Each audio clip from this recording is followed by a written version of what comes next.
A $7,000 SUV. Could it actually make today's $70,000 new models nervous? Sounds absurd, right? But there's a rule in automotive engineering that very few people know. Simplicity outlasts complexity. Today, I'm going to show you why an SUV built 17 years ago still beats some of today's smart models on certain engineering fronts. This isn't nostalgia, this is just physics and statistics. But pay close attention because this story has two sides. Stick around until the end because I'll show you both the strength of this machine and its real cost. And this decision is more complicated than it looks.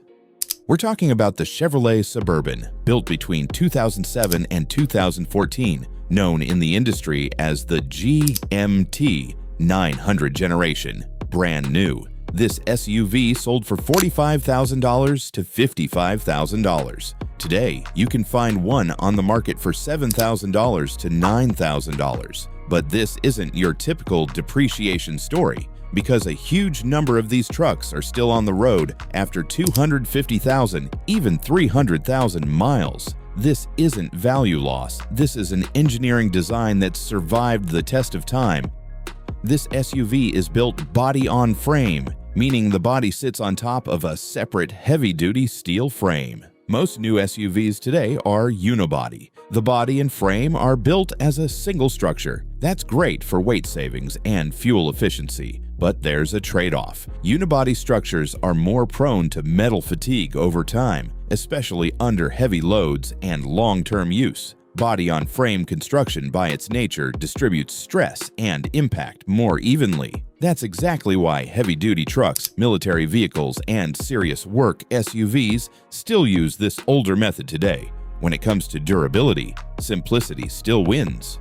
This SUV runs a 5.3-liter V8, simple, mechanical, with minimal dependence on electronic sensors. Most new SUVs today, on the other hand, run small turbocharged engines, complex hybrid systems, and electronic modules controlled by tens of thousands of lines of software code. That's progress. I won't deny it. But every added component, every added sensor is a potential failure point. There's a principle in engineering. The more complex the system, the higher the probability of failure. This older V8 is reliable largely because there's simply less that can break. The result, units still running strong past 300,000 miles without major repairs aren't a rare exception with this model.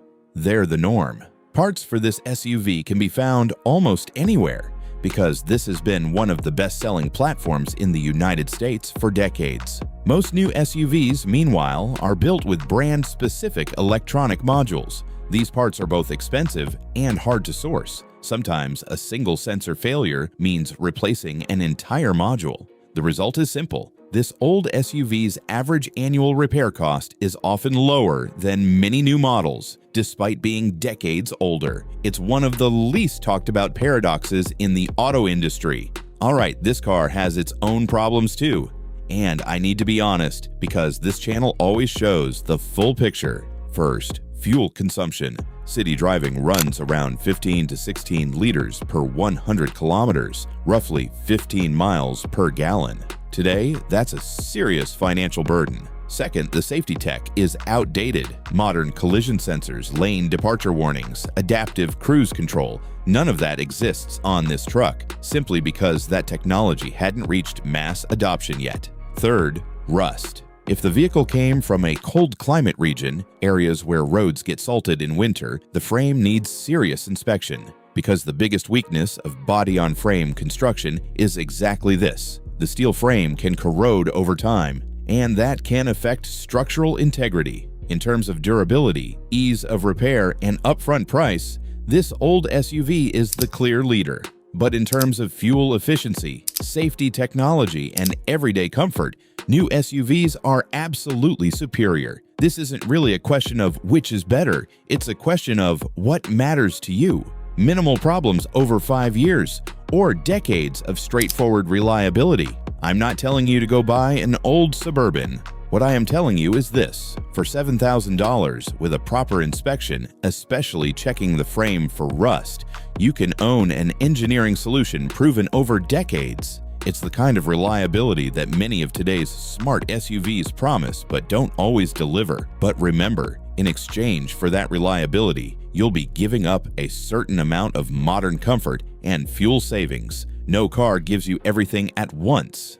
The only question is what you're willing to trade. So what matters more to you? Decades of proven old-school durability or the everyday comfort of new technology? Drop your answer in the comments. I read every single one, and sometimes your experiences shape my next video topic. If you enjoyed this video, hit subscribe, because next time I'm uncovering another unexpected engineering truth.